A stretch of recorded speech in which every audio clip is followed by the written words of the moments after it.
मी acting करते. तुला माहिती आहे तिने काय केलं? गेमच्या हिशोबाने मास्टर मूव्ह होता. तिने प्राजक्ताशी पण सॉर्ट केलं. प्राजक्ताची उमेदवारी न काढून तिने काटाला अप्पर हँड दिला की मी कधी पण तुमच्यात येऊ शकते, कारण की त्यांना आपल्या दोघांची दुश्मनी आहे. आणि तिने तुलाच काढून टाकलं. आणि तिला माहिती होतं विशाल तर पिघळणार, जे की झालं. इकडे स्वतः तिने बाल्कनी, काटा आणि टोळी तिन्ही मध्ये सगळं समान करून टाकलं. तेको पता है, एक हिंदी में कहावत है, जो लोग दो नाव में पैर रख कर चलते हैं ना, अक्सर उनकी जाती है. ते फसली आहे. बाहेरची लोक तर सोडच, आमच्यामध्ये तिचा संशयाने बघतोय आम्ही.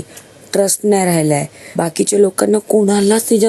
मराठी कला विश्वातील अशाच अपडेट जाणून घेण्यासाठी तुम्ही आमचं चॅनल टेलीचक्कर रिजनला नक्कीच सबस्क्राईब करा.